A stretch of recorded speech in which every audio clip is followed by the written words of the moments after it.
ஜெபம். அன்பின் தகப்பனே, உம்மை நன்றியோடு துதிக்கிறோம் அப்பா, ஸ்தோதரிக்கிறோம், நன்றி செலுத்துகிறோம். உம்முடைய அன்புக்காக, உம்முடைய கிருபைக்காக, உம்முடைய இரக்கங்களுக்காக நன்றி அப்பா. காலைதோறும் உம்முடைய கிருபை புதிதாய் இருப்பதற்காக நன்றி. உம்முடைய இரக்கங்களுக்கு முடிவே இல்லை அப்பா, உம்முடைய அன்பிற்கு அளவே இல்லை தகப்பனே, நன்றி செலுத்துகிறோம். எங்களுக்கு என்ன என்ன தேவைகளோ எல்லாவற்றையும் சிலுவையில் செய்து முடித்திருக்கிறீர். இந்த சத்தியத்திற்கு நேராக எங்களை வழி நடத்தி கொண்டிருக்கிறீர். சத்திய ஆவியானவரே, வேதத்தின் ரகசியங்களை, மறைபொருட்களை எங்களுக்கு எளிமையாக நாங்கள் புரிந்து கொள்ளும் வகையில் கற்றுக் கொடுக்கிறதற்காக நன்றி அப்பா. சத்தியத்தை புரிந்து கொள்ளக்கூடிய பிரகாசமுள்ள மனக்கண்களை எங்கள் ஒவ்வொருவருக்கும் நீ தருகிறதற்காய் நன்றி செலுத்துகிறேன் அப்பா. எங்கள் தேவைகளை அறிந்திருக்கிறீர். எங்களுடைய ஏக்கங்கள், பாரங்கள், சூழ்நிலைகள், கேள்விகள், விருப்பங்கள் எங்களை காட்டிலும் நன்றாக அறிந்திருக்கிறீர். ஏற்ற மன்னாவை தாரும். வார்த்தையாக நீர் கடந்து வருகிறதற்காய் நன்றி. உம்முடைய வார்த்தையை நீர் அற்புதங்களினாலும் அடையாளங்களினாலும் உறுதிப்படுத்துகிறதற்காய் நன்றி செலுத்துகிறேன். முழுமையாக அர்ப்பணிக்கிறேன். இயேசுவின் மூலம் ஜெபிக்கிறேன் நல்ல பிதாவே, ஆமேன். Price the Lord. ஹல்லேலூயா. நன்றி இயேசுவே. இன்றைக்கு நம்ம தியானிக்க போகிற சத்தியம், சவுல் ராஜாவுக்கு அவருடைய மகன் யோனத்தான், அவருடைய பேரன் மேவிபோசேத் அப்படிங்கிற ஒரு மகன் இருந்தார். அவருக்கு 2 காலம் என்ன செய்ய முடியாது, நடக்க முடியாது. 5 வயதுல தூக்கும்போது அந்த கீழே விழுந்ததுனால கால் என்ன செய்ய முடியாது, நடக்க முடியாது. தாவீது ராஜாவாகிறார். சவுல் ராஜா குடும்பத்துல நான் தயை செய்கிறதற்கு யாராவது இருக்காங்களா கேட்கிறாரு. மேவிபோசேத்தை சொல்றாங்க. 2 காலும் நடக்க முடியாத ஒருவர். அடுத்து ராஜாவாக வந்தா முந்தின ராஜாவோட வழி தோன்றல்கள் எல்லாரும் என்ன செஞ்சிருவாங்க, அழிச்சிருவாங்க, கொலை செஞ்சிருவாங்க. அந்த காலத்துல அது சகஜமான ஒன்று. என்ன மாதிரியான ஒரு மனநிலைமையில இருந்திருப்பார் இல்லையா? தாவீது ராஜா கூப்பிட்டு சவுல் ராஜாவோட எல்லா சொத்துக்களையும் அவர் கையில திரும்ப கொடுத்து, என்னோட பந்தியில அனுதினமும் இன்றிலிருந்து நீ என்ன செய்வ, அப்பம் சாப்பிடுவாய். அதுக்கு மேவிபோசேத் ஒரு வார்த்தை சொல்வாரு, செத்த நாய் போல இருக்கிற அடியானுக்கு இது எம்மாத்திரம். தாவீது ராஜா கொடுத்த இந்த உரிமை, அவரோட போஜனம் சாப்பிடுறது அப்படின்னா அது ஒரு அந்தஸ்து. இப்படிப்பட்ட ஒரு உரிமைய பெறுகிறதற்கு மேவிபோசேத் என்ன செஞ்சாரு? ஒன்றுமே இல்லை, கிருபை. இதுதான் தேவன் நமக்கு கொடுத்த கிருபைக்கு ஒரு நிழலாக சொல்லப்படுகிறது. இன்றைக்கு மேவிபோசேத் போலதான் நம்முடைய மனநிலைமையும் செத்த நாய் போல இருக்கிறேனே அப்படிங்கிற ஒரு மனநிலைமையில நம்ம என்ன செய்யறோம், இருக்கிறோம். உலகம் எப்படி நம்மளை பார்க்கும் அப்படின்னு சொன்னா, நம்முடைய படிப்பு, பட்டம், பதவி, அந்தஸ்து, சமூகத்துல எப்படி ஒரு செல்வாக்கு இருக்கு, அவங்க கையில என்ன இருக்கு, வீடு இருக்கா, பொருள் இருக்கா, இப்படிதான் ஒரு மனிதரை உலகம் என்ன செய்யும், பார்க்கும்.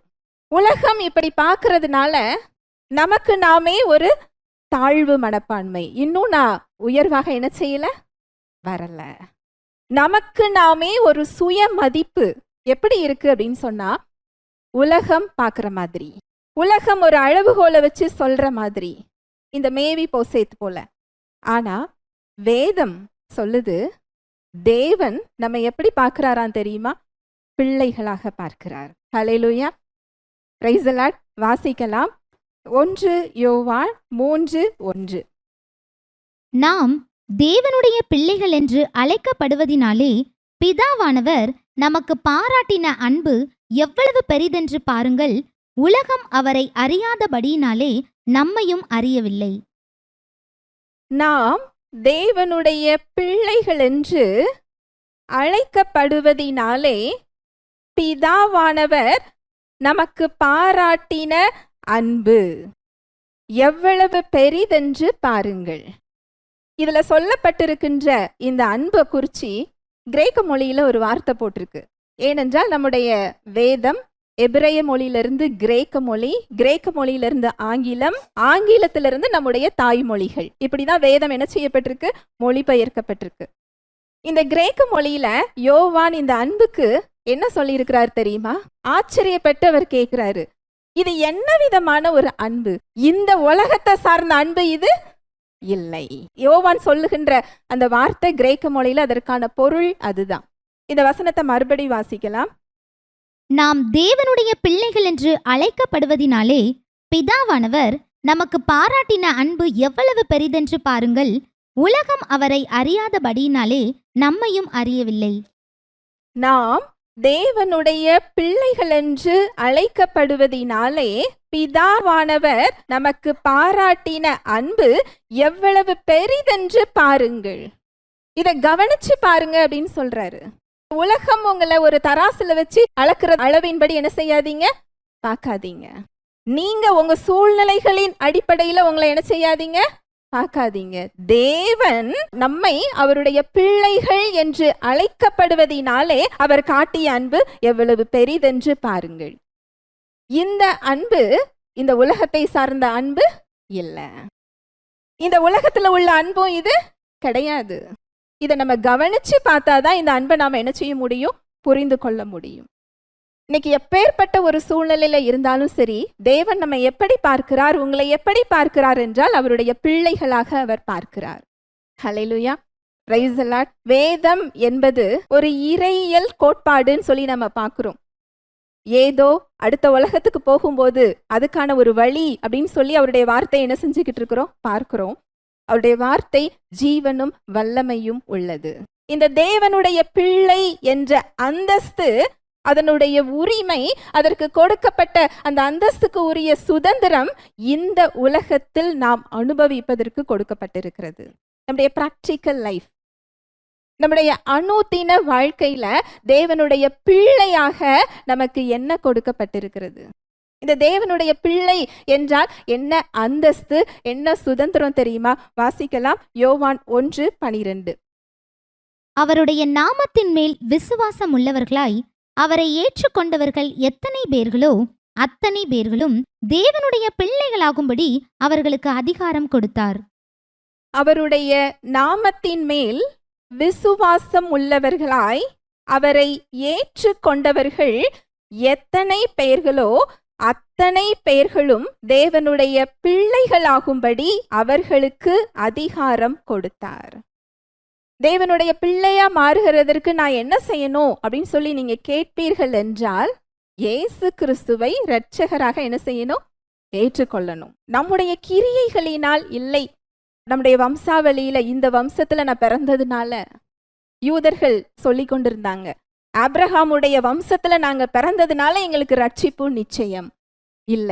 எங்க யோவான் தெளிவா சொல்றாரு, அவருடைய நாமத்தின் மீது விசுவாசம் உள்ளவராய் அவரை ஏற்றுக்கொண்டவர்கள் எத்தனை பேர்களோ அத்தனை பேர்களும் தேவனுடைய பிள்ளைகளாகும்படி அவர்களுக்கு என்ன செஞ்சாரா, அதிகாரம் கொடுத்தார். இது நம்முடைய கிரியையினால் இல்லை, நம்முடைய நற்செயல்களினால் இல்லை, நம்முடைய பாரம்பரியத்தினால இல்லை. என்னோட அப்பா பெரிய ஊழியக்காரங்க, என்னோட அப்பா இதை ஸ்தாபிச்சிருக்காங்க, அதனால நான் ரட்சிப்பை பெற்றுக்கொள்ளுவேன், இப்படி ரட்சிப்பை என்ன செய்ய முடியாது, பெற முடியாது. தனிப்பட்ட அனுபவம். எவ்வளோ பெரிய ஊழியக்காரங்களா இருந்தாலும் அவர்களுடைய பிள்ளைகள் தனிப்பட்ட முறையில இயேசு கிறிஸ்துவை ஏற்றுக்கொண்டால் மாத்திரம்தான் ரட்சிப்பை என்ன செய்ய முடியும், பெற்றுக்கொள்ள முடியும். இலவசமாக அது கொடுக்கப்பட்டிருக்கிறது. இதுல இந்த பிள்ளைகள் அப்படிங்கிற வார்த்தைக்கு கிரேக்க மொழியில என்ன போட்டிருக்கு அப்படின்னா ரொம்ப அழகா இருந்தது. அந்த விளக்கம் ரொம்ப நல்லா இருந்தது. 2 விதமான கிரேக்க வார்த்தை இருக்கு இந்த பிள்ளைகள் அப்படிங்கிறதுக்கு. அதுல ஒரு வார்த்தை என்ன அப்படின்னா சட்டபூர்வமாக அங்கீகரிக்கிறது, சட்டபூர்வமாக தன்னுடைய பிள்ளையாக ஏற்றுக்கொள்றது, இது ஒரு வார்த்தை. ஆனா இங்க யோவான் பயன்படுத்துற வார்த்தை என்ன பயன்படுத்துகிறார் என்றால், சட்டபூர்வமாக நம்மை அங்கீகரிக்கிறது மாத்திரம் இல்ல, சட்டபூர்வமான உரிமையை நமக்கு கொடுக்கிறது மாத்திரம் இல்ல, நம்முடைய ஆவிக்குரிய மரபணுவே தேவனுடைய மரபணுவாக மாற்றியது. ஹல்லேலூயா, பிரைஸ் தி லார்ட். இந்த கிரேக்க வார்த்தையை அவர் பயன்படுத்தி இருக்கிறார். ஹல்லேலூயா. டெக்னா என்று சொல்லக்கூடிய ஒரு கிரேக்க வார்த்தை. அவருடைய மரபணுவை நம்ம என்ன செஞ்சிருக்கிறோம், பெற்றிருக்கிறோம். இததான் பேதுரு சொல்றாரு. 1 பேதுரு 1:23 வாசிக்கலாம். அழிவுள்ள வித்தினாலே அல்ல, என்றென்றைக்கும் நிற்கிறதும் ஜீவனுள்ளதுமான தேவ வசனமாகிய அழிவில்லாத வித்தினாலே மறுபடியும் ஜெனிப்பிக்கப்பட்டிருக்கிறீர்களே. அழிவுள்ள வித்தினாலே அல்ல, என்றென்றைக்கும் நிற்கிறதும் ஜீவனுள்ளதுமான தேவ வசனமாகிய அழிவில்லாத வித்தினாலே மறுபடியும் ஜெனிப்பிக்கப்பட்டிருக்கிறீர்களே. பாவத்துல நம்ம இருக்கலாம், ரட்சிக்கப்பட்ட பிறகும் பலவீனமா இருக்கலாம், நம்மளால விட முடியாத பழக்க வழக்கங்கள் இருக்கலாம், அந்த குற்ற மனப்பான்மையில இருக்கலாம். நாம நிற்கிற சூழ்நிலை இல்ல, நாம யாருக்குள்ள இருக்கிறோம் அப்படிங்கறத தான் தேவன் பார்க்கிறார். நம்முடைய ஆவிக்குரிய டிஎன்ஏ, நம்முடைய ஆவிக்குரிய மரபணுவே யாரோடத கொடுத்திருக்கிறாரா? தேவனுடையது. ஹல்லேலூயா, பிரைஸ் தி லார்ட். ஏதோ நம்மை தப்பி போகட்டும்னு சொல்லி அவர் தன்னோட பிள்ளையா என்ன செய்யல, சேர்த்து கொள்ளல. அவரை போலவே மாற்றி சட்டபூர்வமா அங்கீகாரமா ஏற்றுக்கொள்றது. ரோம கலாச்சாரத்துல இந்த அடாப்ஷன், சுவிகாரம் அப்படிங்கிறத ஒரு கௌரவமான, ஒரு உயர்ந்த ஒரு இடமா பார்ப்பாங்களாம். ஒரு பிள்ளைய, ஒருவரை சுவிகார புத்திரரா எடுத்துக்கொள்ளும் போது அந்த நபருக்கு என்ன கடன் இருக்கிறதோ, அவர் பேர்ல என்னெல்லாம் இருக்குதோ எல்லாவற்றையும் செட்டில் செஞ்சு தன்னோட பிள்ளையா ஏற்றுக்கொண்டு அந்த சுவிகார புத்திரனுக்கு, அந்த பிள்ளைக்கு சுவிகார புத்திரரா ஏற்றுக்கொண்ட அந்த நபர் தன்னுடைய பெயரை தகப்பன் ஸ்தானத்துல போடக்கூடிய உரிமையை அவர் என்ன செய்வாரா? கொடுப்பாராம்.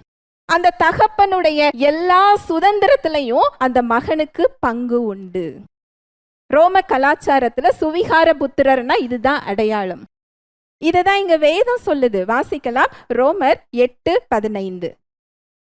அந்தபடி திரும்பவும் பயப்படுகிறதற்கு நீங்கள் அடிமைத்தனத்தின் ஆவியை பெறாமல் அப்பா பிதாவே என்று கூப்பிட பண்ணுகிற புத்திர சுவிகாரத்தின் ஆவியை பெற்றீர்கள்.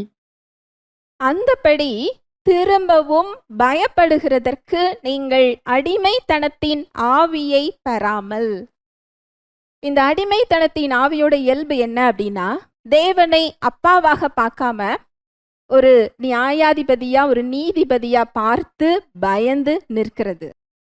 செய்த குற்றங்களுக்காக, செய்து கொண்டிருக்கின்ற இடத்துல இருந்து ஆக்கினை தீர்ப்பை குறிச்சி, நியாய தீர்ப்பை குறிச்சி குற்ற மனப்பான்மையில பயந்து கொண்டு இருக்கிறது தான் அடிமைத்தனத்தின் ஆவியா. அந்தபடி திரும்பவும் பயப்படுகிறதற்கு நீங்கள் அடிமைத்தனத்தின் ஆவியை பெறாமல் அப்பா பிதாவே என்று கூப்பிட பண்ணுகிற புத்திர சுவிகாரத்தின் ஆவியை பெற்றீர்கள். இந்த புத்திர சுவிகாரம் அப்படிங்கிறது கிறிஸ்துவுக்குள்ள, அதுவும் நம்ம செஞ்ச செயல்ல இல்ல, அவர் சிந்திய இரத்தத்தினால, அவர் கொடுத்த விலை கிரயத்தினால, அவருடைய மாம்சமாகிய திரை கிழிக்கப்பட்டதன் மூலம் நாம செலுத்த வேண்டிய எல்லா பாவ கடன்களையும் வட்டியும் முதலுமா அவர் கொடுத்து நம்மை தேவனுடைய சுவிகார புத்திரரா என்ன செஞ்சிட்டாரா? மாற்றி விட்டாரா. அதுவும் எப்படி மாத்தி இருக்கிறாரா அப்படின்னு சொன்னா, தேவனுடைய இயல்பிலேயே நம்மை ஆவியில் மறுபடியும் பிறக்க செய்து அவருடைய குடும்பத்தில் ஒருவராக ஏற்றுக்கொண்டிருக்கிறார். புத்திர சுவிகாரத்தின் ஆவி, தேவனை தூரமாக வைத்து பார்க்கிற ஆவி இல்லை, அப்பா பிதாவே என்று சொல்லுகின்ற ஆவி. அப்பா பிதாவே என்று சொல்லுகிற ஆவி. நம்முடைய பிள்ளைகள் எல்லாம் நம்ம கிட்ட கேட்கறது தயங்கி தயங்கி கேட்பாங்களா? வேண்டும் என்று உரிமையோட கேட்பாங்களா? உரிமையோட தான் கேட்பாங்க. தயங்கி தயங்கி ஒரு காரியத்தை கேட்டால் நமக்கு சந்தோஷமா இருக்குமா, கஷ்டமா இருக்குமா? என்னோட அன்பை இன்னும் இந்த பிள்ளை என்ன செய்யல, புரிந்து கொள்ளலையே, என்கிட்ட தைரியமா வரவில்லையே, என்னோட நெருக்கமா வரலையே, என்கிட்ட உறவாடலையே, என்னுடைய சுதந்திரத்தை அதை அனுபவிக்க மறுக்கிறதே.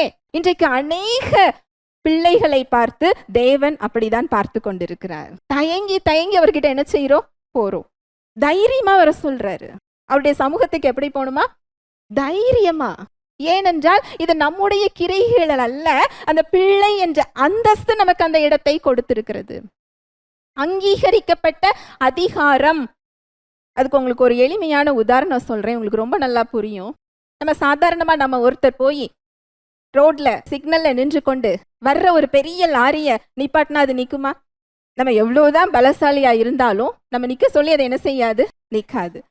அதே லாரிய ஒரு போக்குவரத்து காவலர், ஒரு டிராபிக் போலீஸ் நிப்பாட்டினாருன்னா அது நிக்குமா? நிக்கும். ஏன்? அரசாங்கம் அவருக்கு கொடுக்கப்பட்ட அதிகாரம்.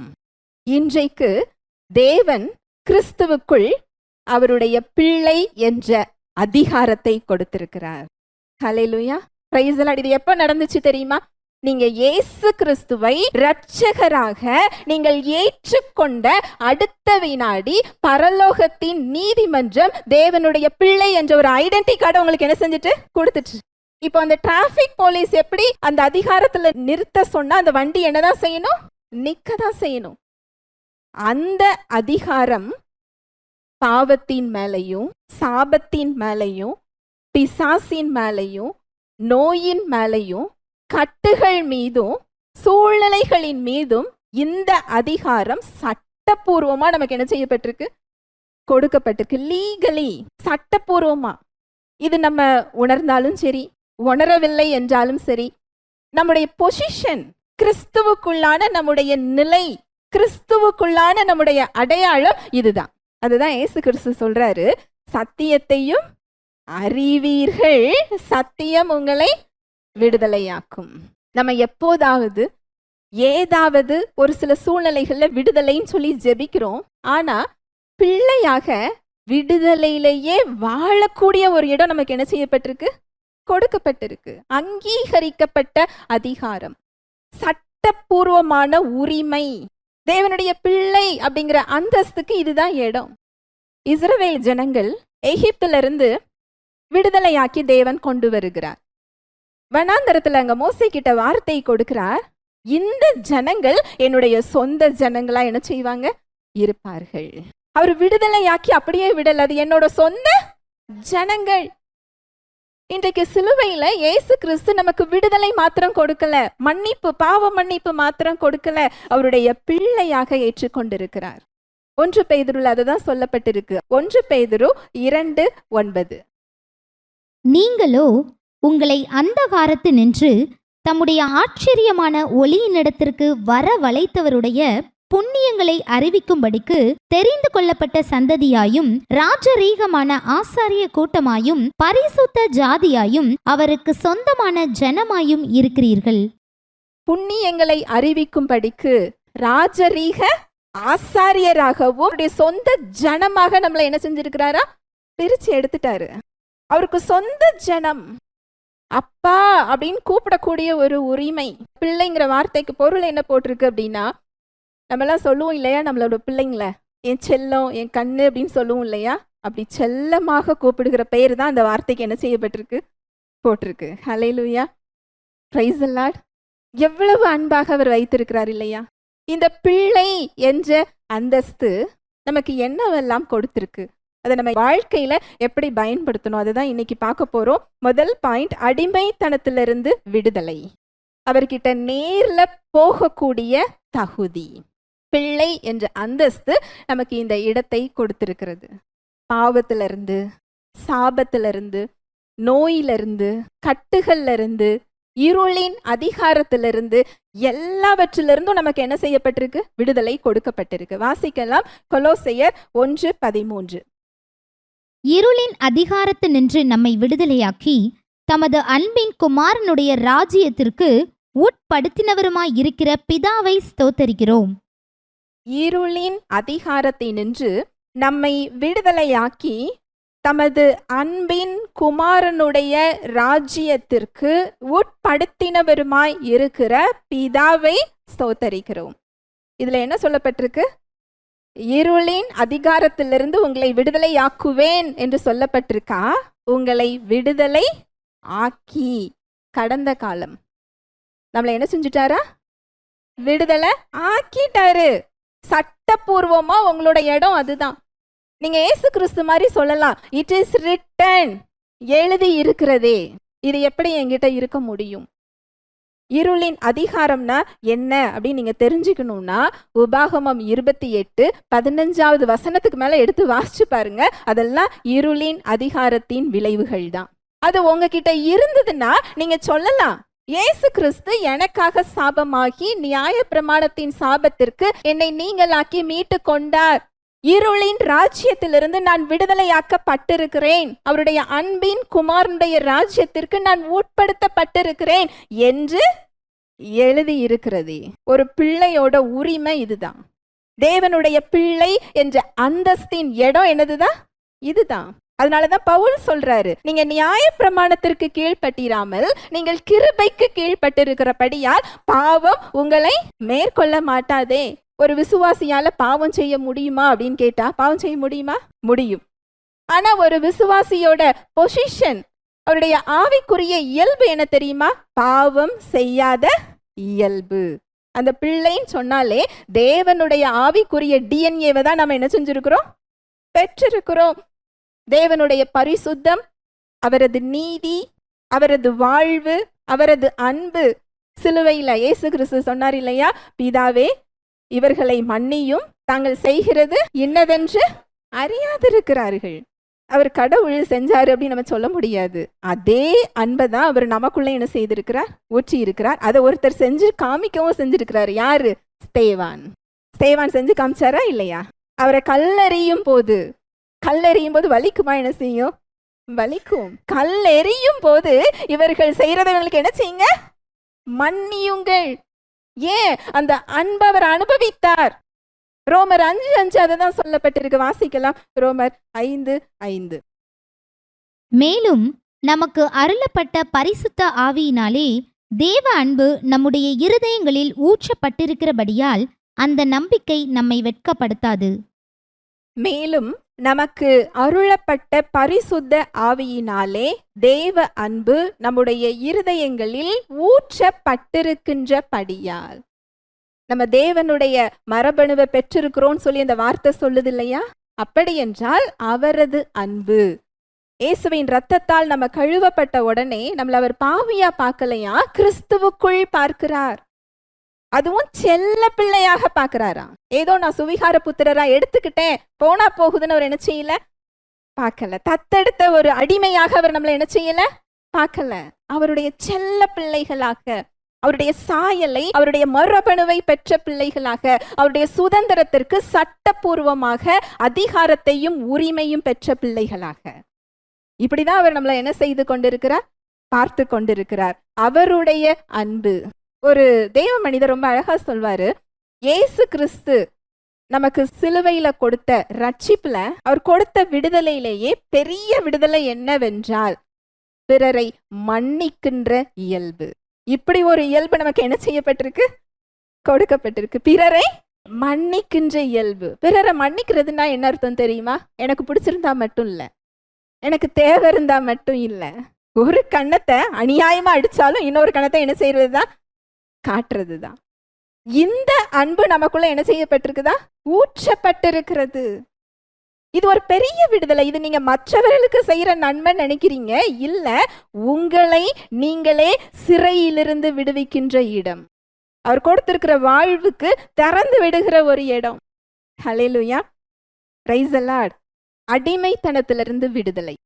ஆதாம் கிட்ட இருந்து என்ன அடிமை வந்திருந்ததோ எல்லாத்திலிருந்து விடுதலை நமக்கு என்ன செய்யப்பட்டாச்சு? கொடுக்கப்பட்டாச்சு. மறுபடி வாசிக்கலாம். கொலோசியர் 1:13. இருளின் அதிகாரத்தினின்று நம்மை விடுதலையாக்கி தமது அன்பின் குமாரனுடைய ராஜ்யத்திற்கு உட்படுத்தினவருமாயிருக்கிற பிதாவை ஸ்தோத்தரிக்கிறோம். இருளின் அதிகாரத்தினின்று நம்மை விடுதலையாக்கி. இருளின் அதிகாரத்திலிருந்து விடுதலை ஆக்குறது மாத்திரம் இல்லையா, அவருடைய குமாரனுடைய ராஜ்யத்துக்கு உள்ள நம்மளை என்ன செஞ்சுக்கிட்டாரா? ஏற்றுக்கொண்டார். பிள்ளையோட அந்தஸ்து அதுதான். ஆனா சாத்தான் எப்படி வஞ்சித்து வச்சிருக்கிறான் தெரியுமா? இந்த பரலோக அனுபவத்தை, அவருடைய பிள்ளைங்கிற அந்தஸ்தை நீ என்னெல்லாம் செஞ்சு நீ சம்பாதிக்கணும் அப்படின்னு சொல்லி நம்ம கிரியையில என்ன செய்ய வச்சிருக்கிறான்? தேட வச்சிருக்கிறான். இலவசமாக கொடுக்கப்பட்டிருக்கிறது. இலவசமாக இயேசு கிறிஸ்துவை இரட்சகராக, வாழ்வின் ஆண்டவராக ஏற்றுக்கொள்வது மாத்திரமே அந்த குவாலிஃபிகேஷன், தகுதி. அதுதான் நம்மளோட ஆவி, ஆத்மா, சரீரத்துக்கு அவர் ஆண்டவராக ஏற்றுக்கொள்றது. விருந்தினராக இல்ல. விருந்தினராக இல்லை. எப்படி ஏற்றுக்கொள்ளணுமா? ஆண்டவராக. விருந்தினருக்கும் ஆண்டவருக்கும் வித்தியாசம் தெரியுமா? இன்னைக்கு எல்லாருமே ஏற்றுக்கொண்டுதான் இந்த இடத்துல இருக்கிறோம். ஏன்? அவர் கொடுத்த அந்த பிள்ளைங்கிற அந்தஸ்துக்கு, அதுக்குரிய சுதந்திரத்தை, அதுக்குரிய வாழ்வை, அந்த விடுதலையை ஏன் நம்மளுக்கு பார்க்க முடியலன்னா, முதல் காரியம் அறியாமை. சத்தியத்தை என்ன செய்யறது இல்ல? அறியல். அது முதல் காரணம்.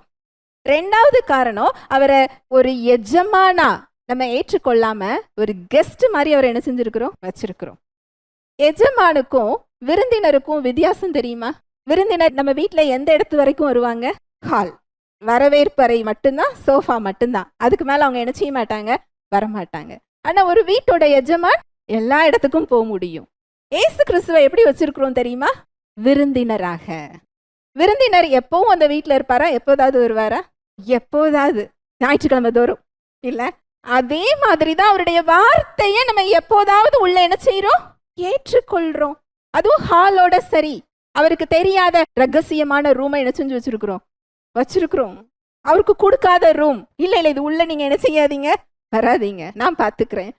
அதனாலதான் அந்த வாழ்க்கை இன்னும் வெளியில என்ன செய்யல, வரல. உங்களுடைய ஆவிக்குரிய பொசிஷன் என்னதுதான்? தேவனுடைய பிள்ளை. ஹல்லேலூயா, பிரைஸ் தி லார்ட். அடிமைத்தனத்திலிருந்து மாத்திரம் விடுதலை இல்லையா, அவருடைய அன்பின் குமாரனுடைய ராஜ்யத்துக்கும் என்ன செஞ்சிட்டாரா? உட்படுத்திட்டாரு. பரலோக ராஜ்யத்தின் சிட்டிசன், அந்த குடியுரிமையை நம்ம என்ன செஞ்சாச்சு? பெற்றாச்சு. இன்னும் சொல்ல போனா இந்த உலகத்துக்கு நாம ஏலியன் தான். நம்மளோட குடியுரிமை இங்க கிடையாது. எங்க? பரலோக ராஜ்யத்தின் குடியுரிமை. ஹல்லேலூயா, பிரைஸ் தி லார்ட். இந்த அடிமைத்தனத்திலிருந்து விடுதலை மாத்திரம் இல்ல, தேவன் கிட்ட ஒரு நேரடி தொடர்பை, ஆக்சஸை நம்ம என்ன செஞ்சிருக்கிறோமா? பெற்றிருக்கிறோம். பழைய உடன்படிக்கையில எஸ்தர் ராஜாத்தி அங்க யூத ஜனங்களுக்கு எதிராக ஆமான் திட்டம் போடுவார். திட்டம் போட்டு யூதர்கள் எல்லாம் அழிக்கிறதற்கு ராஜாவோட முத்திரையை வச்சு எல்லா நாடுகளுக்கும் அரசாணை போயிரும். இதை கேட்ட உடனே மொர்தெகாய் சொல்வாரு, ராஜா கிட்ட போய் பேசு அப்படின்னு சொல்வாரு. எஸ்தர் ராஜாத்தி என்ன செய்வாங்க? பயப்படுவாங்க. ராஜாவோட அனுமதி இல்லாமல் உள் முற்றத்திற்கு சென்றால் மரண தண்டனை. மனைவியாலேயே கணவன் பக்கத்துல என்ன செய்ய முடியல? போக முடியல. ஒரு சாதாரண உலக பிரகாரமா ஒரு நாட்டோட ராஜா மனைவியால பக்கத்துல என்ன செய்ய முடியல? போக முடியல. சர்வத்துக்கும் அதிகாரி, சர்வலோக ராஜா, அவர்கிட்ட நம்ம எப்பனாலும் போகலாமா? ஹல்லேலூயா, பிரைஸ் தி லார்ட். இந்த உரிமைகள் நமக்கு தெரியல. இது இலவசமா அவர் கொடுத்திருக்கிறாரு. எப்ப வேண்டுமானாலும் அவரிடம் செல்ல முடியும்.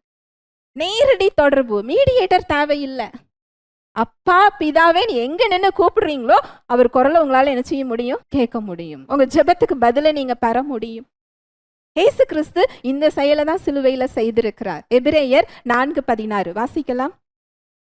ஆதலால் நாம் இரக்கத்தை பெறவும் ஏற்ற சமயத்தில் சகாயம் செய்யும் கிருபையை அடையவும் தைரியமாய் கிருபாசன தண்டையிலே சேர கடவோம். ஆதலால் நாம் இரக்கத்தை பெறவும் ஏற்ற சமயத்தில் சகாயம் செய்யும் கிருபையை அடையவும் தைரியமாய் கிருபாசன தண்டையில் சேர கடவோம். எந்த சூழ்நிலையில இருந்தாலும் சரி, விழுந்து போனாலும் சரி, எப்பேற்பட்ட உலகத்தால முடியாதுன்னு சொல்லப்படுற இடமா இருந்தாலும் சரி, கைவிடப்பட்ட இடமா இருந்தாலும் சரி, நிராகரிக்கப்பட்ட இடமா இருந்தாலும் சரி, உலகத்தில் முடிவு என்று சொல்லப்பட்ட இடமா இருந்தாலும் சரி, தேவனுக்கு அது முடிவு கிடையாது. புதிய ஆரம்பம். அவரால் கூடாத காரியம் என்று ஒன்று இல்லை. நமக்கு பிள்ளை என்ற அந்தஸ்தை அவர் கொடுத்திருக்கிறார். சட்டபூர்வமாக. சட்டபூர்வமாக அப்படின்னா யாரும் அதை எதிர்த்து என்ன செய்ய முடியாது? சொல்ல முடியாது. பிசாசு குற்றம் சாட்ட முடியாது. அது மாறாது. ஏனென்றால் தேவன் மாறாதவர். அது நம்முடைய கிரியையின் அடிப்படையில இல்ல, நம்முடைய செயல்களின் அடிப்படையில இந்த இடத்தவர் நமக்கு என்ன செய்யல? கொடுக்கல. மாறாதவர். நம்ம செய்யற செயல்கள், நாம நிக்கிற இடம், இந்த பிள்ளை என்ற அந்தஸ்தை என்ன செய்யாது? மாற்றாது. ஹல்லேலூயா, பிரைஸ் தி லார்ட். அவருடைய இரக்கம், அவருடைய கிருபை, அதை நம்ம பெற்றுக்கொண்டாதான் நிற்கிற இடத்துல இருந்தே நம்மளால என்ன செய்ய முடியும்? வெளியே வர முடியும். நேரடியா அவர்கிட்ட நம்ம போறதுக்கான அந்த ஒரு ஸ்தானத்தை இந்த பிள்ளை என்ற அந்தஸ்து என்ன செய்கிறது? கொடுக்கிறது. இந்த அந்தஸ்துல தான் அந்த இடத்தை நாம பெற்றிருக்கிறோம். எப்பொழுது வேண்டுமானாலும் அவர்கிட்ட நம்ம நேரடியா போக முடியுமா? இந்த ஒரு அந்தஸ்தை அந்த பிள்ளை என்ற அந்தஸ்து நமக்கு என்ன செஞ்சிருக்கு? கொடுத்திருக்கிறது.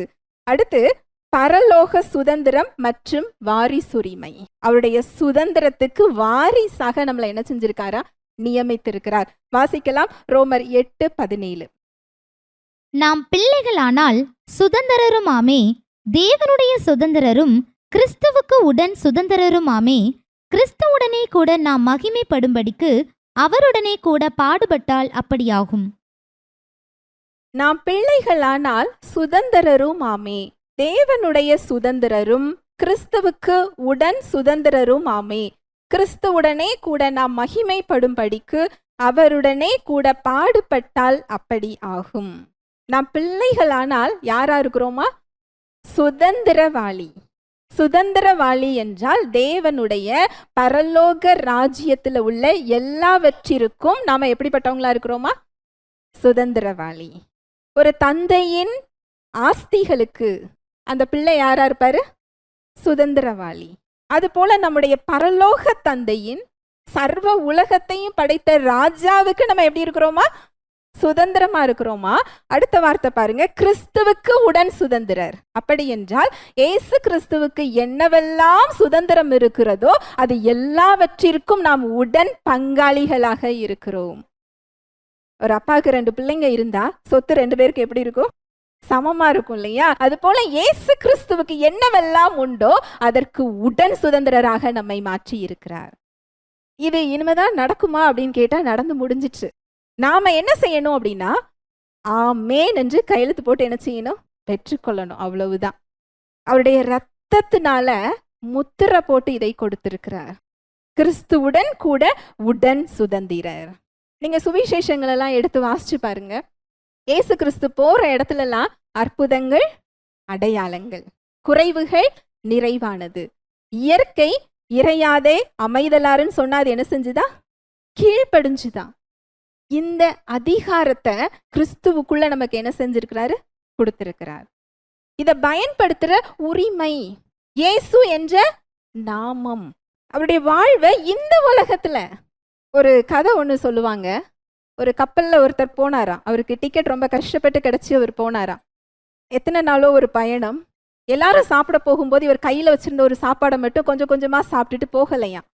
ஒரு குறிப்பிட்ட ஒரு மாசத்துல அவர் போக வேண்டிய இடம் வந்துருச்சான். வந்த உடனே ஏன் நீங்க சாப்பிடவே வரலன்னு கேட்கும்போது சாப்பாடு ஃப்ரீயா அப்படின்னு கேட்டாராம்.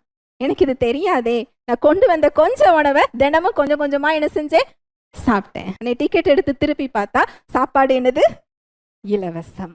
இந்த உலகத்துல இது தெரியாம நான் பாடு அனுபவிச்சாதான் பரலோகம் போக முடியும்னு அந்த பாடையே நம்ம எப்படி பார்த்துக்கிட்டு இருக்கிறோம்? தப்பா பார்த்துக்கிட்டு இருக்கிறோம். நான் நோயில இருக்கணும், சாபத்துல இருக்கணும், கட்டுகள்ல இருக்கணும், இப்படி போனாதான் எனக்கு பரலோகம் போக முடியும்னு பார்க்கிறோம். இங்க நித்திய ஜீவன் இலவசமாக கொடுக்கப்பட்டிருக்கிறது. ஹல்லேலூயா, பிரைஸ் தி லார்ட். பாடுன்னு ஒரு பாடு கிறிஸ்தவங்களுக்கு உண்டு. அது என்ன பாடு தெரியுமா? வாசிக்கலாம். 1 யோவான் 3:1. நாம் தேவனுடைய பிள்ளைகள் என்று அழைக்கப்படுவதினாலே பிதாவானவர் நமக்கு பாராட்டின அன்பு எவ்வளவு பெரிதென்று பாருங்கள். உலகம் அவரை அறியாதபடியினாலே நம்மையும் அறியவில்லை. உலகம் அவரை அறியாதபடியினாலே நம்மையும் என்ன செய்யலையா? அறியலையா? இதுதான் பாடு. இயேசு கிறிஸ்துவ என்ன சொன்னாங்க தெரியுமா? பிசாசு பிடித்தவர்னு என்ன செஞ்சாங்க? சொன்னாங்க. பெயல்சபூலின் தலைவன் என்ன செஞ்சாங்க? சொன்னாங்க. போஜன பிரியன் என்ன செஞ்சாங்க? சொன்னாங்க. அவர் அப்படி சொன்னாங்கன்னு சொன்னா அவரோட பிள்ளைகளாகிய நம்மை என்ன விதமா சொல்ல மாட்டாங்க? இதுதான் பாடு. உங்களுக்கு ஒரு உதாரணம் சொல்றேன். உலகம் நம்மை அறியாது, அதுதான் பாடு. தேவனுடைய வழிகளில் நடக்க வேண்டும், கிறிஸ்துவை பிரதிபலிக்க வேண்டும் என்று சொன்னால், யோசேப்பு ஒரு உதாரணம் எடுக்கலாம். உத்தமமா வாழணும், நீதியா வாழணும், தேவ பக்தியா வாழணும்னு ஆசைப்பட்ட ஒரு மனுஷன். அவருடைய சகோதரர்கள் அவருடைய ஆவிக்குரிய நிலைமையை புரிஞ்சுக்கிட்டாங்களா? இல்ல. அவர் என்ன செஞ்சாங்களா? கிண்டல் பண்ணாங்களா? சொப்பனக்காரன். நம்ம போனாலும் நம்மள அப்படிதான் என்ன செய்வாங்க? சொல்லுவாங்க. இதுதான் பாடு. சொப்பனக்காரன் சொல்லி அது கிண்டல் பண்றதோட விடல, கொலை செய்கிற அளவுக்கு எதிர்ப்பு. குழிக்குள்ள தூக்கி போட்டாங்க. எதுக்காக? அவர் ஆவிக்குரிய நிலைமைய மற்றவங்க என்ன செய்யல? புரிந்து கொள்ளல. தேவன் அந்த குழிக்குள்ள இருந்து எடுத்து எகிப்துக்கு கொண்டு போறாரு. அங்க போய் போத்திபார் வீட்டுல அவருக்கு ஒரு தயவு கிடைக்குது. போத்திபார் மனைவி தவறுக்கு அழைக்கிறாங்க. அங்க யோசேப்பு சொல்றாரு, நீதியா வாழணும்னு ஆசைப்படுறாரு, பரிசுத்தமா வாழணும்னு ஆசைப்படுறாரு. இத்தனை பெரிய பொல்லாங்குக்கு நான் தேவனுக்கு விரோதமா உட்படுறது எப்படி? கேட்டுட்டு ஓடுறாரு. அதுக்கு அவருக்கு கிடைச்ச ரிவார்டு என்னது? சிறைச்சாலை, பொய் குற்றச்சாட்டு, அநியாய குற்றச்சாட்டு. எதுக்கு? அவர் நீதியா வாழணும்னு நினைக்கிறாரு. பரிசுத்தமா வாழணும்னு நினைக்கிறாரு, தேவரை பிரியப்படுத்தணும்னு நினைக்கிறாரு. அதுக்கு ரிவார்டு என்னது? சிறைச்சாலை. இதை நம்ம நடைமுறையில நம்ம வாழ்க்கையை எடுத்து பாருங்க. நம்ம போய் பேசக்கூடாதுன்னு நினைக்கலாம். ஆமா, பெரிய ஹரிச்சந்திரன் வந்துட்டாங்க. நம்ம காதுகள் என்ன செய்யும்? கேட்கும். லஞ்சம் வாங்கக்கூடாதுன்னு நினைக்கலாம். அது கூட இருக்கிறவங்களுக்கு எப்படி இருக்கும்? கஷ்டமா இருக்கும். புரளி பேசுற இடத்துல இருக்கக்கூடாதுன்னு நம்ம நினைப்போம். நம்மள ஒரு அதிசய பிறவியா தான் என்ன செய்வாங்க? பார்ப்பாங்க. ஒதுக்கி வைக்கிற ஒரு இடம், நிராகரிக்கிற ஒரு இடம், கேலி பேசுகின்ற ஒரு இடம். நிறைய விசுவாசிகள் இந்த கேலி பேச்சுக்கு கேட்க முடியாம அந்த கூட்டத்துல ஒருத்தரா என்ன செஞ்சிடறாங்க? மாறி விடுகிறார்கள். இதுதான் கிறிஸ்துவை நிமித்தம் பாடு. இந்த பாடுகளை நிறைய கேட்டகரி உண்டு. ரத்த சாட்சியா மரிக்கிற வரைக்கும் பாடு உண்டு. கிறிஸ்துவ பிரதிபலிக்கிறதுனால வருகின்ற பாடுகள். அது நோயில இருக்க வேண்டிய அவசியம் இல்ல, பாவத்துல இருக்க வேண்டிய அவசியம் இல்ல, சாபத்துல இருக்க வேண்டிய அவசியம் இல்ல, கட்டுகள்ல இருக்க வேண்டிய அவசியம் இல்ல. உலகம் புறக்கணிக்கும் போது நம்ம என்ன செய்யக்கூடாதா? சோர்ந்து போக கூடாதான். ஏனென்றால் உலகம் அவரை என்ன செய்யலையா? அறியல. அவரை அறியலன்னு சொன்னா அவருடைய பிள்ளைகளாகிய நம்மை எப்படி அதை அறிந்து கொள்ளும்? வாசிக்கலாம், யோவான் 15:19. நீங்கள் உலகத்தாராய் இருந்தால் உலகம் தன்னுடையதை சிநேகித்திருக்கும். நீங்கள் உலகத்தாராய் இராதபடியினாலும் நான் உங்களை உலகத்திலிருந்து தெரிந்து கொண்டபடியினாலும் உலகம் உங்களை பகைக்கிறது. ஏன் உலகம் பகைக்குதா? நாம் உலகத்தாராய் இல்லாதபடியினாலும் தேவன் நம்மை தெரிந்து கொண்டபடியினாலும் உலகம் என்ன செய்தா? பகைக்கிறது. உலகம் நம்மளை பகைக்காம வெல்கம் பண்ணுதுன்னா தான் நம்ம எங்கேயோ என்ன செய்யறோம்? தப்பு பண்றோம். அவங்களோட கூட்டத்துல ஒரு கூட்டமா என்ன செஞ்சுக்கிட்டு இருக்கிறோம்?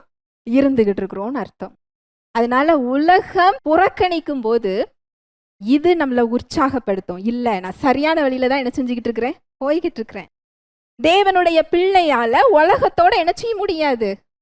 ஒட்ட முடியாது. நம்ம உலகத்துல தான் இருக்கிறோம். அந்த அன்பை நம்ம காண்பிக்கணும். அந்த சமாதானத்தை நாம இருக்கிற இடத்துல காண்பிக்கணும். Peace maker, we are peace maker. நம்ம இருக்கிற இடத்துல என்ன இருக்கும்? சமாதானம் இருக்கும். ஒரு விசுவாசி இருக்கிற இடத்துல சமாதானம் இருக்கா? இல்ல அந்த விசுவாசி எல்லாத்தையும் பிரிச்சு விடுற ஆளா இருக்கிறாரா? எப்படி இருக்கிறோம் நம்ம? இதுதான் தேவனுடைய பிள்ளை. அநேகர் தவறுதலா புரிஞ்சு வச்சிருக்கிறாங்க. தேவனுடைய பிள்ளை என்றால் எனக்கு சுகம் கிடைக்கிது, சுகம் கொடுத்திருக்கிறாரு, ஆசீர்வாதம் கொடுத்திருக்கிறாரு, எல்லாமே கொடுத்திருக்கிறாரு. உண்மைதான். அந்த பிள்ளைங்கிற கிரேக்க வார்த்தைக்கு இன்னொரு பொருள் என்னவென்றால் தகப்பனை பிரதிபலிக்கிற பிள்ளை என்று அர்த்தம். அவருடைய வாழ்வை, அவருடைய அன்பை, அவருடைய பரிசுத்தத்தை இந்த பூமியில் பிரதிபலிக்கிற பிள்ளை. ஹல்லேலூயா, பிரைஸ் தி லார்ட். நம்ம சுதந்திரத்தை அனுபவிக்கிறதுக்கு மாத்திரம் இல்ல, அந்த வாழ்வை பிரதிபலிக்கிற ஒரு தார்மீக கடமையும் நமக்கு என்ன செய்யப்பட்டிருக்கு? கொடுக்கப்பட்டிருக்கு. உலகம் வேதத்தை என்ன செய்யாது? வாசிக்காது. அவங்க வாசிக்கிற வேதம் யாரு? நம்ம தான். அவங்களுக்கும் நமக்கும் வித்தியாசமே இல்லை என்றால் கிறிஸ்துவை எப்படி அறிந்து கொள்ளுவார்கள்? அதனாலதான் கிறிஸ்து பிரசங்கிக்கப்பட்டு கொண்டே இருக்கிறார். ஆனா என்ன செய்யல? அறியல. ஏன்னா கிறிஸ்துவை நம்ம இன்னும் என்ன செய்யல? காண்பிக்கல. நமக்கு அந்த பொறுப்பு, ரெஸ்பான்சிபிலிட்டி கொடுக்கப்பட்டிருக்கு. நமக்கு உரிமை மாத்திரம் இல்லை, என்ன கொடுக்கப்பட்டிருக்கு? பொறுப்பு. ஹல்லேலூயா, பிரைஸ் தி லார்ட். உலகம் புறக்கணித்தால் என்ன செய்யக்கூடாதா? சோர்ந்து போகக்கூடாது. யோசேப்பை தேவன் அப்படியே விட்டுட்டாரா? இல்ல, எகிப்தின் அதிபதியாக என்ன செய்கிறார்? மாற்றுகிறார். தேவனுடைய பிள்ளைகள் எல்லாம் நீங்க எடுத்து வாசிச்சு பாருங்க. நோவா ஒரு நாள்ல பேழையே கட்டல. வரலாற்று ஆராய்ச்சியாளர்கள் சொல்றாங்க கிட்டத்தட்ட 100 வருஷமா கட்டினாரா. எனக்கு அதை பார்த்துட்டு ரொம்ப ஆச்சரியமா இருந்தது. பேழையும் சின்ன பேழெல்லாம் இல்லை. இத்தனை நம்பரை உள்ள ஏத்தணும் அப்படின்னா எவ்வளோ பெரிய பேழையா இருக்கும். அதை வீட்டுக்குள்ள வச்சு அவரால் என்ன செய்ய முடியாது? கெட்ட முடியாது. ஒரு வெளி இடத்துல இவ்வளோ பெரிய பேழைய ஒரு நாள் கெட்டல, 2 நாள் கெட்டல, 1 வருஷம் கெட்டல, பல வருடங்களாக அதை கெட்டிட்டு இருக்கும்போது கேலி பேச்சு அவர் கேட்டிருப்பாரா? அந்த காலத்துல மழையை பார்த்ததே கிடையாது. அது வரைக்கும் மழையே கிடையாது. என்ன நோவா, மழை வரும்னு சொல்றீங்க, எப்போ வரும்? வரும். நாளைக்கா, நாளை கழிச்சா, அடுத்த மாசமா, 1 வருஷமா, 2 வருஷமா, 3 வருஷமா, எத்தனை வருடங்கள்? அந்த உலக அழிவிலேயே நோவாவோட குடும்பம் காப்பாற்றப்பட்டது அப்படின்னா அவர் உலகத்திலிருந்து பிரிந்திருக்க போய் தான் அது என்ன செய்யப்பட்டது? காப்பாற்றப்பட்டது. அந்த கேலி பேச்சுக்கு பயந்து பேழையை கட்டுறதை விட்டுருந்தாருன்னா என்ன ஆயிருக்கும்? இன்றைக்கு விசுவாசிகளோட நிலைமை அதுவா தான் இருக்கு. அவருடைய வார்த்தை தான் நம்முடைய வழி, அவருடைய வார்த்தை தான் நமக்கு பாதுகாப்பு. இந்த இடத்துல இதை செஞ்சோம் அப்படின்னா என்ன ஏத்துக்க மாட்டாங்களே, என்ன நிராகரிப்பாங்களே, இதை செஞ்சா என்ன பைத்தியம்னு சொல்ல மாட்டாங்களா, இதுக்கு பயந்து உலகத்தோட ஒரு ஒத்த வேஷத்தை என்ன செஞ்சுக்கிட்டு இருக்கிறோம், அந்த வாழ்வை மிஸ் பண்றோம். நித்திய ஜீவன் ஃப்ரீ கிஃப்ட் இந்த உலகத்தில் நமக்கு என்ன செய்யப்பட்டிருக்கு, கொடுக்கப்பட்டிருக்கிறது. சட்டப்பூர்வ அதிகாரம், சட்டப்பூர்வ உரிமை, அந்த வாழ்வை அனுபவிக்கக்கூடிய தகுதி இலவசமா நமக்கு என்ன செய்யப்பட்டிருக்குதா, கொடுக்கப்பட்டிருக்கிறது. அடுத்து அவருடைய பிள்ளையாக அவருடைய பராமரிப்பும் பாதுகாப்பும். இதை நீங்க வேதத்துல எல்லா இடத்துலையும் பார்க்க முடியும். ஒரு திட்டத்தை வச்சு அவர் நம்மளை கூப்பிடுறாரு அப்படின்னு சொன்னா அதுல பாதுகாக்க வேண்டிய, பராமரிக்க வேண்டிய பொறுப்பும் யாரோடது தான், அவரோடது தான். நிறைய எக்ஸாம்பிள் இருக்கு. ஆபிரகாம் வெளியே வான்னு சொன்ன உடனே எல்லாத்தையும் விட்டுட்டு வெளியே வந்துடுறாரு. ஆனா அங்க இருக்கிற இடத்துல பஞ்சம் வந்த உடனே பக்கத்துல எகிப்து நைல் நதி செழிப்பா ஓடிக்கிட்டு இருக்கு, அங்க போனா பஞ்சம் இல்லைன்னு தேவன்கிட்ட கேட்காம என்ன செஞ்சிடறாரு, போறாரு. அங்க அவருடைய மனைவியை ராஜா என்ன செய்து கொள்ளுகிறார், எடுத்துக்கொள்ளுகிறார். அவர் அறியாமல் ஒரு தவறு செஞ்சா கூட, இல்ல தெரிஞ்சே ஒரு தவறு செஞ்சா கூட தேவன் பாதுகாத்து அவருடைய பாதையை சரி செஞ்சு மறுபடியும் என்ன செய்கிறார், கொண்டு வருகிறார். அதுதான் கிருபை. ஈசாக்கு அவர் காலத்திலையும் பஞ்சம் வருது. தேவன் சொல்றாரு, நீ எகிப்துக்கு என்ன செய்யக்கூடாது, போகக்கூடாது, உன்னை இங்கேயே வச்சு நான் என்ன செய்வேன், பராமரிப்பேன். பஞ்ச காலத்துல விதை விதைச்சாரா, 20 மடங்கு பலன் பெற்றாரா, 100 மடங்கு. எலியா தீர்க்கதரிசி ஆகாப் ராஜாவும் அவருடைய அசிஸ்டன்ட்டும் அவங்களுடைய கழுதைகளையாவது காப்பாத்தலான்னு சொல்லி எங்க பச்சை பசேல் புல்லு இருக்குதுன்னு தேடி என்ன செஞ்சாங்களா, போனாங்களாம். ராஜாவோட இடத்துல சாப்பாடு கிடைக்கல, ஆனா எலியாவுக்கு டெய்லி என்னதுதான் சாப்பாடு. ஒரு நாள் கூட என்ன செய்யல, மிஸ் ஆகல. சாரி எலியா, இன்னைக்கு கிடைக்கல அப்படின்னு தேவன் என்ன செய்யல, சொல்லல. அவருடைய வார்த்தைக்கு அவர் உண்மை உள்ளவர். அங்க தண்ணீர் வற்றி போகுது, அடுத்த ப்ரொவிஷன் ரெடி ஆகுது. சாரிபாத் விதவையின் வீடு, எலியாவின் நிமித்தம் அந்த விதவையோட வீடு என்ன செய்யப்படுது, ஆசீர்வதிக்கப்படுகிறது. பாதுகாப்பும் பராமரிப்பும். இததான் தாவீது ராஜா சொல்றாரு. வாசிக்கலாம், சங்கீதம் 23:1-2. கர்த்தர் என் மேய்ப்பராய் இருக்கிறார், நான் தாழ்ச்சி அடையேன். அவர் என்னை பொல்லுள்ள இடங்களில் மேய்த்து அமர்ந்த தண்ணீர்கள் அண்டையில் என்னை கொண்டு போய் விடுகிறார். கர்த்தர் என் மெய்ப்பராய் இருக்கிறார், நான் தாழ்ச்சி அடையேன். தாவீது ராஜா ஒரு மெய்ப்பனாக இருந்தவர். அதனால தேவனை மெய்ப்பனாகவும் அவரை ஒரு ஆடாகவும் என்ன செய்யறாரு, பார்க்கிறார். அவர் என்னை புல்லுள்ள இடங்களில் மேய்த்து அமர்ந்த தண்ணீர்கள் அண்டையில் என்னை கொண்டு போய் விடுகிறார். இஸ்ரேல் தேசத்துல பச்சை பசேல் புல் இருக்காது, அது ஒரு வறட்சியான ஒரு இடம். வெயில் காலத்துல சுத்தமா அங்க புல் இருக்காதான். ஒரு மெய்ப்பனோட வேலை ஆட்டுக்கு புல் எங்க இருக்குன்னு பார்த்து கொண்டு போய் விடுற ஒரு வேலை. அதுவும் இதுல புல் அப்படின்னு சொல்லப்பட்டிருக்கிறது பசும்புல், இளமையான சாப்பிடுறதுக்கு நல்லா இருக்கிற புல் எங்க இருக்குன்னு பார்த்து அவர் கொண்டு போய் என்ன செய்வாரா, விடுவாரா. மேய்த்து அப்படிங்கிற எபிரேய வார்த்தைக்கு அர்த்தம் என்ன போடப்பட்டிருக்குன்னா, சாப்பிட வைக்கிறது இல்ல, படுக்க வைக்கிறது. ஒரு ஆடு எப்ப படுக்கும் அப்படின்னு சொன்னா, அது வயிறு நிறைஞ்சாதான் என்ன செய்யும், படுக்கும். பாதுகாப்பாக உணர்ந்தால்தான் அது என்ன செய்யும், படுக்கும். அப்படி என்றால் அதுக்கு வயிற்றுக்கு உணவு கொடுத்து பாதுகாப்பான ஒரு இடத்தை தெரிவு செய்து அதை படுக்க வைக்கிறது தான் யாரோட வேலை, மெய்ப்பனோட வேலை. அமர்ந்த தண்ணீர் அப்படின்னா, ஆட்டுக்குட்டி ரொம்ப பயந்த சுபாவம் உள்ளது. அது ஓடிக்கிட்டு இருக்கிற தண்ணீர்ல தண்ணீர் குடிக்காது, சத்தமா இருக்கிற இடத்துல அது தண்ணி குடிக்காது. அதுக்காக மெய்ப்பன் என்ன செய்வாராம் அப்படின்னா, கற்களை கொண்டு அந்த தண்ணியை தேக்கின தண்ணியை தான் என்ன செய்ய வைப்பாரா, குடிக்க வைப்பாராம். ஒரு மெய்ப்பனோட கேர் பாருங்களேன், ஒரு ஆட்டுக்குட்டி எப்படி அவர் பராமரிக்கிறார் பாருங்களேன். இதே பராமரிப்போடு தான் தேவன் நம்மளை என்ன செய்யறாரா, பராமரிக்கிறார். இன்னைக்கு உங்க சூழ்நிலைகள்ல எதிர்காலத்தை குறிச்சு, பிள்ளைகளை குறிச்சு, உங்க சரீரத்தை குறிச்சு, உங்களுடைய வாழ்க்கையை குறித்து, உறவுகளை குறித்து, உங்க தொழில் செய்யற இடங்கள், உங்களுக்கு என்ன கவலைனாலும் இருக்கலாம். ஆனா நம்மை பாதுகாத்து பராமரிக்கிற பொறுப்பு நம்முடைய தகப்பனின் பொறுப்பு. அந்த பிள்ளைங்கிற அந்தஸ்தை அவர் நமக்கு என்ன செய்திருக்கிறார், கொடுத்திருக்கிறார். தைரியமா சாப்பிட்டு நிம்மதியா தூங்க வைக்கக்கூடிய சமாதானத்தை அவர் நமக்கு என்ன செஞ்சிருக்கிறார், தந்திருக்கிறார். அதுதான் இயேசு கிறிஸ்து சொல்றாரு, ஒருவராலும் கொடுக்கவும் எடுக்கவும் முடியாத. உலகத்தாரால் அதை என்ன செய்ய முடியாது, கொடுக்க முடியாது. உலகத்தாரால என்ன செய்ய முடியாது, எடுக்கவும் முடியாது அப்படின்னு இயேசு கிறிஸ்து சொல்றாரு. நமக்கு நம்மளை பார்த்து யாராவது ஒரு வார்த்தை கேட்டுட்டா நம்ம சமாதானம் என்ன செஞ்சிடும், உடனே போயிரும். அப்படின்னா அது அவர் கொடுத்த சமாதானம் இல்ல, நம்ம சமாதானம், நம்ம பலம். உலக மனுஷங்களால நீங்க இன்னைக்கு யாரு என் ஆசீர்வாதத்தை இவங்க தடுத்திருக்கிறாங்க, தடுத்துட்டாங்க, அழிச்சிட்டாங்க, நீங்க மனுஷங்களை நினைக்கலாம். என் ப்ரமோஷனை தடுக்கிறாங்க, என் கூட இருந்து என் வாழ்க்கையை தடுத்துக்கிட்டு இருக்காங்க, மனுஷங்களை நினைக்கலாம். உலகத்தாரால் உங்கள் சமாதானத்தை என்ன செய்ய முடியாது? தடுக்க முடியாது. ஏனென்றால் உங்களுக்கு விரோதமாக உருவாகும் ஆயுதம் இயேசுவின் நாமத்தினாலே வாய்க்காமலே போகும். வேதத்தை எடுத்து புரட்டி பாருங்க, எத்தனை சம்பவங்கள், லிவிங் டெஸ்டிமனிஸ், உயிருள்ள சாட்சிகள். அதே வல்லமையுள்ள ஆவியானவர் பழைய உடன்படிக்கையிலையாவது அவங்க பிள்ளைங்கிற அந்தஸ்துல இல்ல, நம்ம இன்னைக்கு எப்படி இருக்கிறோம்? பிள்ளையாக. அதுவும் அவர் நம்மளை பார்த்து செல்லமா கூப்பிடுற செல்ல பிள்ளைகளாக, சட்டப்படி அவருடைய பிள்ளை என்ற அங்கீகாரத்தை, உரிமையை பெற்ற பிள்ளைகளாக, ஆவிக்குரிய மரபணு, தேவனுடைய மரபணுவை பெற்ற பிள்ளைகளாக. நமக்குள் ஆவியானவர் என்றென்றைக்கும் இருக்கிறாரா, உயிர்ப்பிக்கிற வல்லமையோடு. ஹல்லேலூயா. அதே பிரசன்ஸ், அந்த பிரசன்னம் எங்கெல்லாம் இருக்குதோ அங்கெல்லாம் விடுதலை தான், அங்கெல்லாம் சமாதானம் தான், அங்கெல்லாம் கைடன்ஸ். அந்த மேக ஸ்தம்பம் நின்றுச்சுன்னா அந்த மக்கள் கூடாரம் போட்டு உட்கார்ந்துருவாங்க. அது மூவ் ஆச்சுதுன்னா அவங்க என்ன செய்ய ஆரம்பிச்சிருவாங்க? நகர ஆரம்பிப்பாங்க. அதே ஆவியானவர் தான் இன்னைக்கு பிள்ளையாகிய உங்கள் ஆவியில் அவர் வாசம் செய்து கொண்டிருக்கிறார். அவருடைய வழி நடத்துதல், அவருடைய பராமரிப்பு, அவருடைய பாதுகாப்பு. ஹல்லேலூயா, பிரைஸ் தி லார்ட். அது மாத்திரம் இல்லை, நம்முடைய தகப்பன் நாம தவறு செஞ்சா நம்மளை அப்படியே விட்டு விடுகிற தேவன் அல்ல. நம்மை திருத்தி நம்முடைய வழியில் அவர் என்ன செய்கிறார்? கொண்டு வருகின்ற அன்பான தகப்பனாக இருக்கிறார். அவரது இயல்பை, வாழ்வை பிரதிபலிக்கிற பொறுப்பை நம்முடைய கரங்கள்ல என்ன செய்திருக்கிறார்? கொடுத்திருக்கிறார்.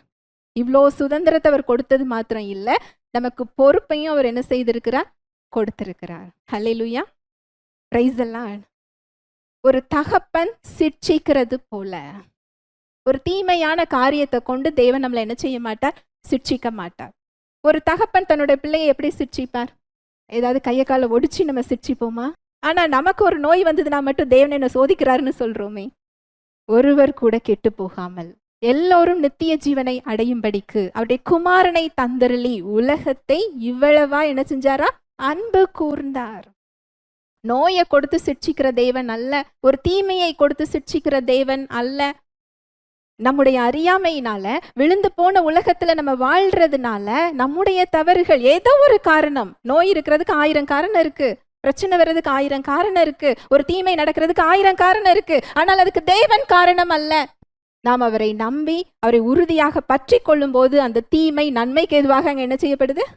மாற்றப்படுகிறது. அந்த சிட்சை தேவனுக்கு ஏற்ற ஒரு நன்மையாக அங்க என்ன செய்யப்படுது? மாற்றப்படுகிறது. அநேக உதாரணங்களை நம்ம பார்க்க முடியும். ஆவியானவர் கிறிஸ்துவை நமக்குள் உருவாக்கி கொண்டிருக்கிறாரா. அவருடைய வார்த்தைகளை நம்ம தியானிக்கும் போது, அவருடைய வார்த்தைக்கு நம்ம இருதயத்துல எஜமானாக ஏற்றுக்கொள்ளும் போது, விருந்தினராக இல்லை. விருந்தினர்னா என்னைக்காவது ஒரு நாள் தான் என்ன செய்வாங்க? வருவாங்க. ஞாயிற்றுக்கிழமை மட்டும் வேதம் வாசிக்கிறது இல்லை, ஞாயிற்றுக்கிழமை மட்டும் தியானிக்கிறது இல்லை, அனுதினமும். இதுதான் கொலோசியர்ல சொல்லப்பட்டிருக்கு, கிறிஸ்துவின் வசனம் உங்களுக்குள் பரிபூர்ணமாக வாசமாய் இருப்பதாக. ரிச்லி அப்படின்னா அதிகமா. உங்க இருதயத்துக்குள்ள ஒரு வார்த்தை என்ன செய்யணுமா? அதிகமா, ஓவர் ஃப்ளோயிங். வாயை திறந்தா வார்த்தை தான் என்ன செய்யணும்? ஒரு ஸ்பாஞ்சை தண்ணிக்குள்ள மூக்க வச்சு அப்படி புழிஞ்சா என்ன வரும்? நான் அடிக்கடி யாராவது சுகம் இல்லாம வரவங்க, கவுன்சிலிங் வரவங்க கிட்ட இதை தான் சொல்லுவேன். நான் வலிக்குதே அப்படின்னா இன்னும் வார்த்தை எனக்குள்ள என்ன செய்யல? போகல. வலிக்கும் போது நான் கிறிஸ்துவின் சரீரம் எப்படி இது வலிக்கும்னு கேட்டா வார்த்தை அபண்டன்ஸா உள்ள என்ன செய்யுது? இருக்குது. நான் சொல்றது புரியுதா? இதுதான் கிறிஸ்துவின் வசனம் பரிபூரணமாக நமக்குள் வாசம் செய்யும் போது இயல்பாகவே இந்த லைஃப் என்ன செய்ய ஆரம்பிச்சிடும்? வெளிப்பட ஆரம்பிக்கும். தேவ வாழ்வு, அவருடைய டிஎன்ஏவை பெற்றிருக்கிறோம். அவருடைய பிள்ளையாக சட்டப்பூர்வமான அந்த அங்கீகாரத்தை, அந்த உரிமையை, அந்த ஐடென்டி கார்டை நம்ம கையில் என்ன செஞ்சிருக்கிறோம்? வைத்திருக்கிறோம். இது உங்களுக்கு ஒரு ஆவிக்குரிய நிலை அப்படின்னு சொல்லி விடுறது இல்லை. இந்த உலகத்துல அனுபவிக்கிறதற்காக அவர் என்ன செய்திருக்கிறார்? கொடுத்திருக்கிறார். ஹல்லேலூயா, பிரைஸ் தி லார்ட். ஜெபிக்கலாம். அன்பின் தகப்பனே, உம்மை நன்றியோடு துதிக்கிறோம் அப்பா, ஸ்தோத்தரிக்கிறோம், நன்றி செலுத்துகிறோம். உம்முடைய அன்புக்காக, உம்முடைய கிருபைக்காக, உம்முடைய இரக்கங்களுக்காக நன்றி அப்பா. உலகத்தை படைத்த சர்வ வல்லவருடைய தேவன் என்னுடைய தகப்பனாக இருக்கிறார், தந்தையாக இருக்கிறார். இயேசு கிறிஸ்துவை இரட்சகராக ஏற்றுக்கொள்ளும் போது இந்த பிள்ளை என்ற அந்தஸ்தை எங்களுக்கு நீர் கொடுத்திருக்கிறீர். சட்டபூர்வமான அங்கீகாரத்தை, உரிமையை, சுதந்திரத்தை எங்களுக்கு நீர் கொடுத்திருக்கிறீர். நம்முடைய ஆவிக்குரிய மரபணுவினால் நாங்கள் புதிதாக ஆவியில் மறுபடியும் பிறந்திருக்கிறோம் என்ற சத்தியத்திற்காக நன்றி. அடிமைத்தனத்திலிருந்து, பாவத்திலிருந்து எங்களுக்கு விடுதலை கொடுத்திருக்கிறீர். நம்முடைய பரலோக ராஜ்யத்தின் சுதந்திரவாளியாக அதிகாரத்தை எங்களுக்கு நீர் கொடுத்திருக்கிறீர். சுதந்திரத்தை கொடுத்திருக்கிறீர். வாழ்வை கொடுத்திருக்கிறீர். எங்களுடைய வாழ்வின் பாதுகாப்பும் பராமரிப்பும் உம்முடைய பொறுப்பாக இருக்கிறது. நாங்கள் தடுமாறி விழும் இடங்களிலெல்லாம் உம்முடைய அன்பை நோக்கி வர நீர் காத்து கொண்டிருக்கிறீர். எந்தெந்த இடத்துல இன்றைக்கு நாங்கள் சோர்ந்து போயிருக்கிறோமோ, குற்ற மனசாட்சியோடு இருக்கிறோமோ, புறக்கணிக்கப்பட்ட, நிராகரிக்கப்பட்ட, அவமானப்படுத்தப்பட்ட உணர்வோடு இருக்கிறோமோ, உலகத்தால புறக்கணிக்கப்பட்ட இடத்துல நின்று கொண்டிருக்கிறோமோ, இரு கரம் நீட்டி எங்களை நீர் அழைக்கிற தெய்வனாய், தகப்பனாய் நீர் நின்று கொண்டிருக்கிறீர் என்ற சத்தியத்திற்காக நன்றி அப்பா.